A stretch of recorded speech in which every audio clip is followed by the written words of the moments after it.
Hey there. Ever feel like you're drowning in information? Articles, social feeds, podcasts like this one. It's a lot to keep up with. It really is. Yeah. And that's why we're diving into the Mind Book today. You know, you've entrusted us with your precious time. Absolutely. So we're going to make it count. This isn't about skimming the surface. Right. The Mind Book doesn't mess around. It dives right into battle-tested techniques to make you a learning machine. It does. And get this, it's stuff cognitive pros use themselves, not just some fluffy self-help stuff. Exactly. Yeah. What makes this so effective is it's grounded in real cognitive science. We're talking about how your memory actually works, the science behind habit formation, even how to read faster without sacrificing comprehension. It's like a user manual for your brain. Okay, love that analogy. Yeah. So the book starts by getting real about this information overload we're all facing. It's not just you. Right. It's a real thing. And good study habits are basically survival skills these days. Right. It's like the authors knew we were all drowning in information. They argue that we need a system, a set of tools and techniques to navigate this constant influx of information effectively. Totally. We're bombarded with stuff constantly. Yeah. So how do we cut through the noise and actually retain what matters? Well, the Mind Book, it introduces this idea of cognitive enhancement. Okay. Now, before you picture some sci-fi brain implant, Right. it's really about harnessing the power of research-backed techniques to help you learn faster and remember more. Techniques that anyone can use. Yeah, anyone. So not about becoming superhuman, but about making the most of the brain we've got. Exactly. And one of the most powerful techniques they delve into is spaced repetition. Okay. We've all experienced that frustrating feeling of cramming for a test only to forget everything a week later, right? Oh, tell me about it. It's like my brain just hits the delete button after exam week. Right. Well, spaced repetition takes advantage of that forgetting curve by having you review information just as your brain is about to forget it.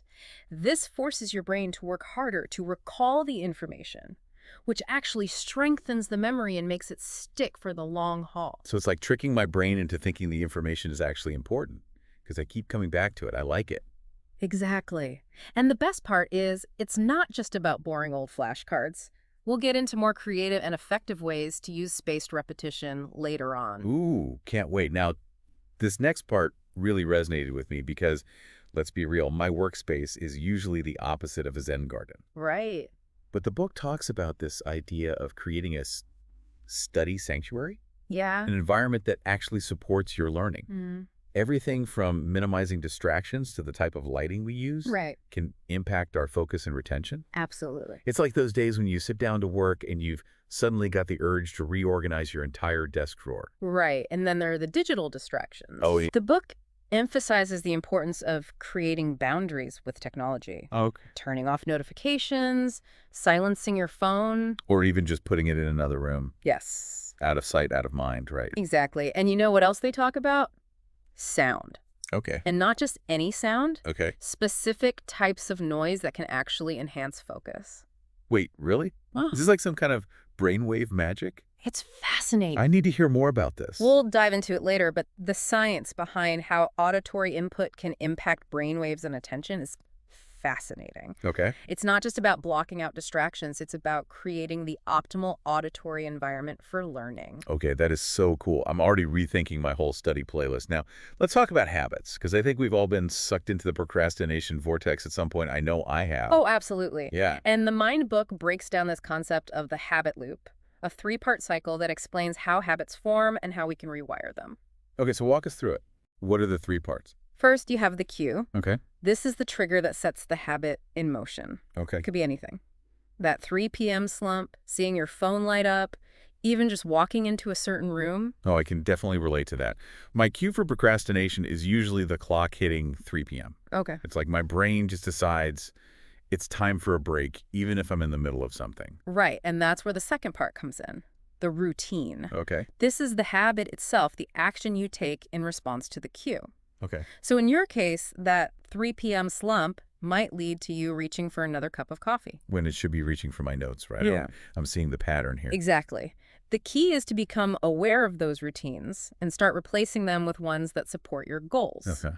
So instead of that 3 p.m. coffee break, maybe it's a quick walk around the block to clear your head, followed by a focused study session. Okay, I can get behind that. But what about the third part? You mentioned a reward. Like, my brain needs a prize for not giving in to procrastination. You got it. Rewards are what make those new habits stick. Okay. They reinforce the behavior. It could be something as simple as a feeling of accomplishment, Right. or a small treat after a productive study session, Yeah. or even just a short break doing something enjoyable. So it's like training my brain to actually crave those study sessions by associating them with positive feelings. Yeah. I'm all for a little positive reinforcement. Precisely. And by consciously understanding and shaping these habit loops, you can make studying feel less like a chore and more like a natural part of your day. I like the sound of that. Less chore, more flow.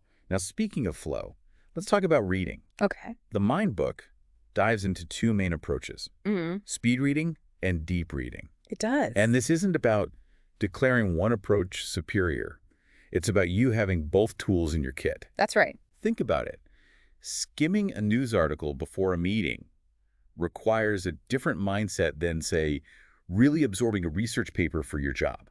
Totally. Totally. It's like the Yeah. difference between listening to a podcast for entertainment versus diving deep into a topic you really want to understand. Right. Speaking of which. Precisely. And the Mind Book doesn't just tell you to read faster or slower. Yeah. It gives you specific techniques to make the most of each approach. Okay. Let's start with speed reading, because who couldn't use a little more speed in their day? Right. Especially when you've got a stack of articles piling up or you're trying to get through that research paper before your deadline.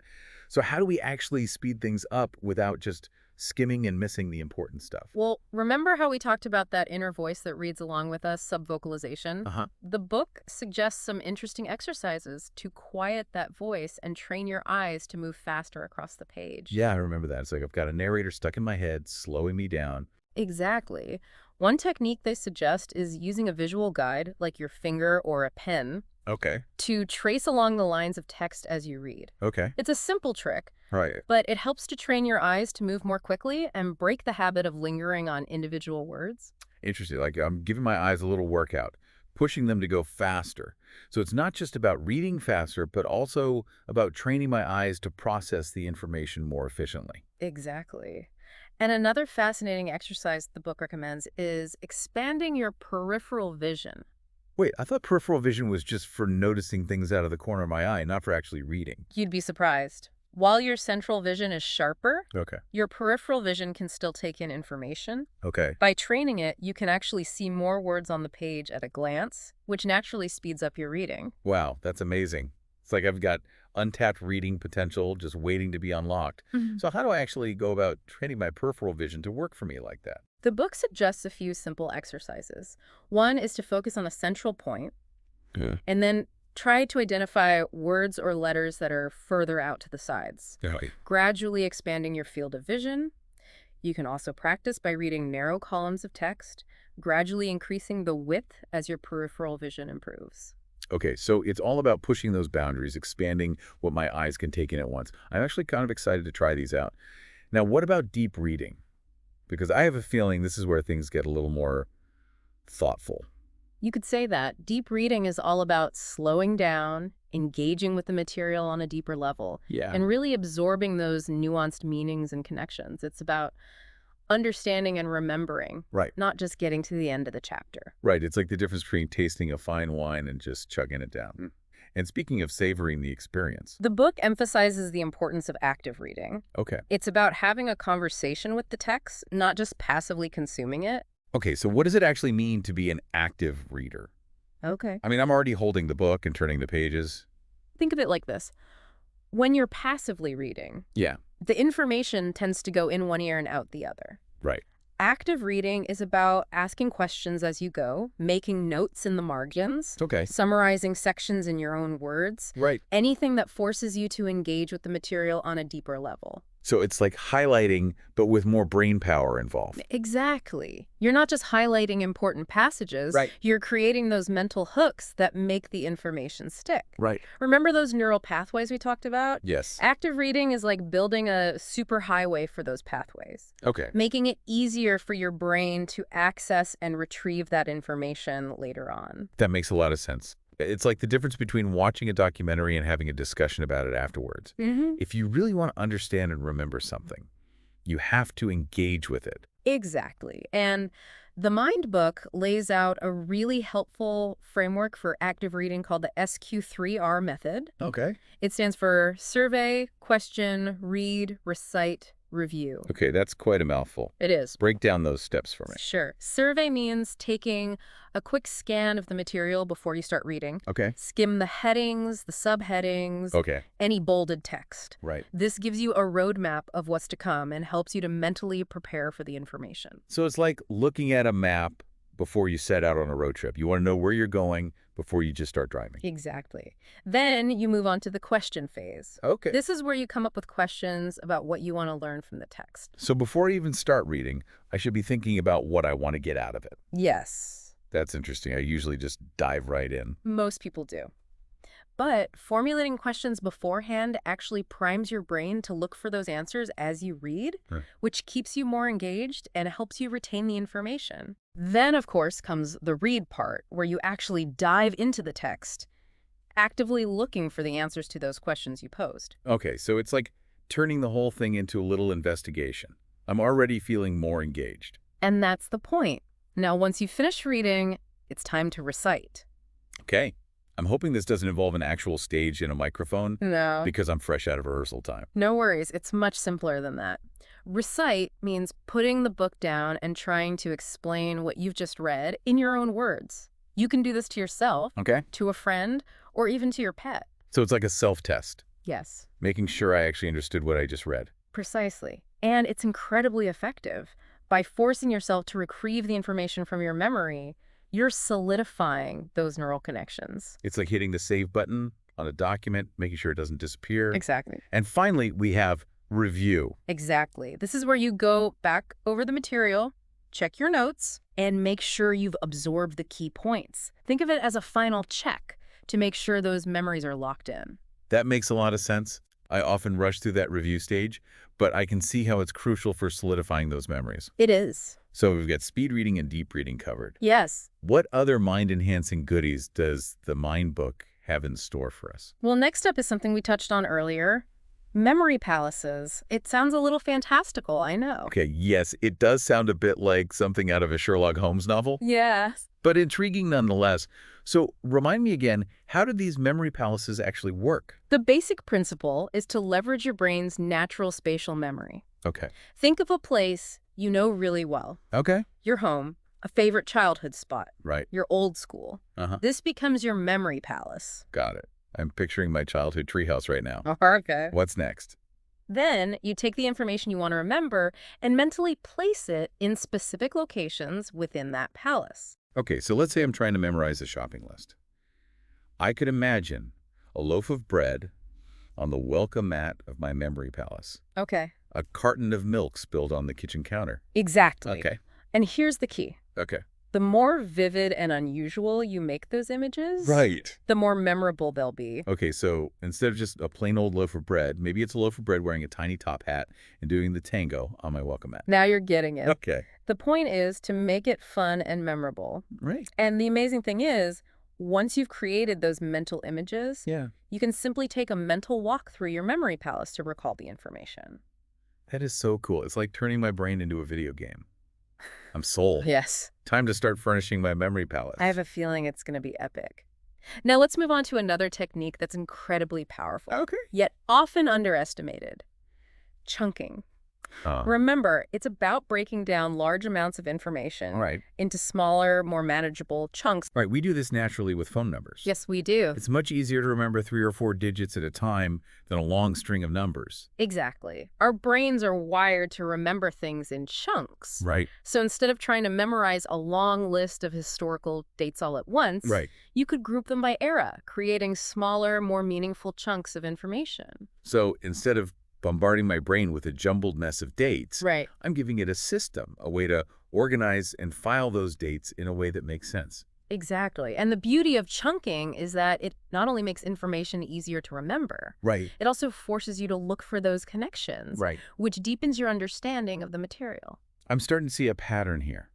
All of these techniques are really about working with our brains, not against them. Yes. Understanding how our brains naturally process and store information is key to unlocking our cognitive potential. Absolutely.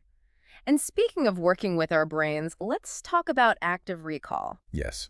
This one really stood out to me. So remind us again, what exactly is active recall and why is it so effective? Active recall is all about actively retrieving information from your memory Right. rather than just passively reviewing it. Okay. It's the difference between recognizing something and truly remembering it. Okay, so instead of just rereading my notes and hoping for the best, Right. I should be actively testing myself, Right. trying to recall the information without looking. Exactly. And the beauty is there are so many ways to do this. Right. You can use flashcards, try to explain the concepts to yourself or someone else without looking at your notes, Right. or even just take practice quizzes. I've actually started doing that recently with my language learning app. Instead of just repeating the words, it makes me actually try to recall them. Right. And it's incredible how much more I remember that way. Exactly. That's active recall in action. Yeah. By forcing your brain to work a little harder, Right. to actively retrieve the information. You're strengthening those neural pathways and making those memories stick. It's like hitting the gym for your brain. I love that analogy. Yeah. So instead of just letting my brain get flabby, I need to challenge it, push it to grow, and get stronger. Exactly. And, as we're talking about all these different techniques, Yeah. it occurs to me that they're not mutually exclusive. Right. In fact, they often work best in combination. That's a really good point. Yeah. I'm starting to see how these techniques can all work together, like pieces of a puzzle. I could use chunking to break down information into smaller pieces, then use active recall to test myself on those chunks, and then maybe even create a memory palace to store it all in for good measure. Exactly. It's like building a cognitive toolbox, Right? equipping yourself with all the right tools for the job. Right. And as you continue to experiment and find what works best for you, that toolbox will only become more powerful and diverse. Right. Now, we've talked a lot about techniques, Yeah. but let's not forget that our brains don't exist in a vacuum. Right. Our lifestyle choices have a huge impact on our cognitive function as well. Right. Because no matter how many memory palaces I build, Right. if I'm running on fumes and surviving on coffee and sugar, Exactly. my brain is not going to be at its best. Exactly. The Mind book dedicates an entire chapter to the impact of lifestyle factors on cognitive function. Right. And it's a message that can't be emphasized enough. Oh. So let's start with the foundation, sleep. Okay, so tell me why sleep is so essential for a healthy, high-performing brain. I'm guessing it's about more than just avoiding those dark circles under my eyes. You got it. Sleep is like a nightly reset for your brain. Okay, While you're catching those Z's, your brain is busy consolidating memories, okay. clearing out toxins, Right. essentially hitting the refresh button. So that feeling of things finally clicking after a good night's sleep, Mm-hmm. that's not just in my head. Not at all. Right. That's your brain making those neural connections, Okay, solidifying those memories. okay. And it's not just about the quantity of sleep. That's right. But also the quality. Okay, so what does quality sleep actually look like? Because I'm pretty good at falling asleep on the couch with the TV on, but something tells me that's not what we're going for here. Not quite. Okay. The book stresses the importance of establishing a consistent sleep schedule, Okay. creating a relaxing bedtime routine, Right. and making sure your bedroom is optimized for sleep dark, quiet, and cool. Yeah. And put those devices away at least an hour before bed. Okay. I'm definitely guilty of scrolling through social media in bed, which I know isn't doing me any favors. It's a common habit. Yay. But that blue light emitted from our devices can seriously mess with our sleep cycles, Right. making it harder to fall asleep and stay asleep. Noted. Time to invest in a good old-fashioned alarm clock. You won't regret it. Okay. Now, in addition to sleep, the book also emphasizes the importance of physical exercise. Right. And I'm not just talking about physical health here, but mental sharpness as well. Okay, so I know exercise is good for my body, but how does it actually benefit my brain? In a nutshell, exercise increases blood flow to the brain, Okay. which delivers all those essential nutrients and oxygen that your brain needs to function at its best. It also stimulates the growth of new brain cells, Wow. improves memory, and even helps protect against age-related cognitive decline. Wow, that's incredible. So that pre-exam workout isn't just about burning off nervous energy. It's about giving my brain a boost. Exactly. It's about priming your brain for peak performance. All right, I'm convinced. Time to dust off those running shoes. And speaking of fueling our brains, let's talk about nutrition. Yes. The Mind book dives into the science of how what we eat impacts our cognitive function, and they don't hold back on debunking some common myths. Okay, so lay it on me. Are my beloved gummy bear study snacks actually doing me any favors? Unfortunately, Yeah. while a little bit of sugar can give you a temporary energy boost, Right. those sugary snacks are more likely to lead to energy crashes that leave you feeling foggy and unfocused. Ugh. I knew it was too good to be true. So, what should I be reaching for instead? Okay. What's a brain-boosting snack look like? The book recommends a balanced diet full of fruits, vegetables, Yeah. whole grains, Right. and healthy fats. Okay. Think blueberries, walnuts, salmon, Right. foods that are packed with antioxidants, omega-3 fatty acids, Right. and all those good things your brain craves. Okay, so instead of reaching for the candy jar, I should be reaching for the fruit bowl. Exactly. And don't underestimate the power of staying hydrated. Even mild dehydration can lead to brain fog, Right. headaches, and difficulty concentrating. Noted. Water bottle, here I come. So, we've got sleep, exercise, nutrition.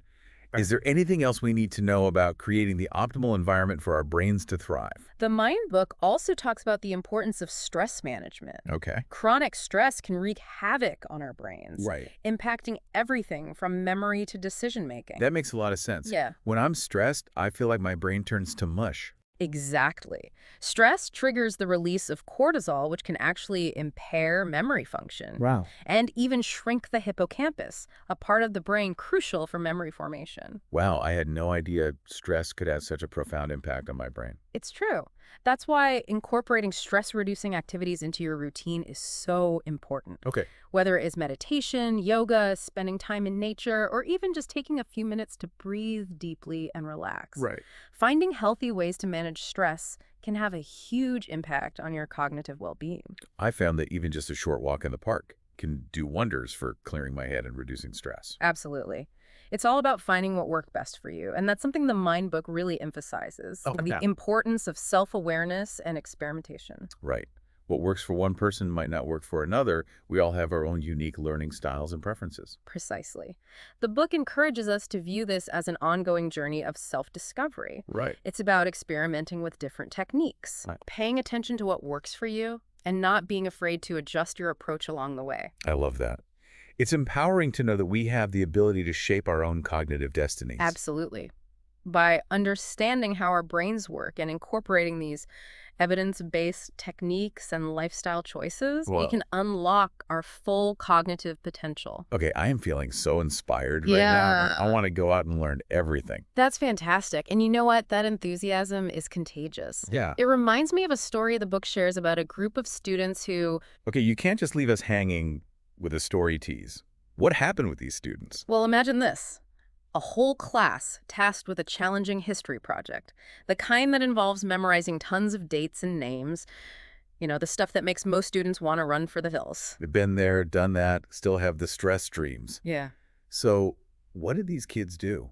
Their teacher introduced them to memory palaces. Wow, a whole classroom building memory palaces. That's next level. It really was. And they got so into it. Some used their homes, others imagined their favorite parks or museums, turning these familiar spaces into memory banks. I bet that made those historical figures and dates a lot more memorable than just staring at a textbook. Exactly. And guess what? Their test scores went through the roof. Okay, that's amazing.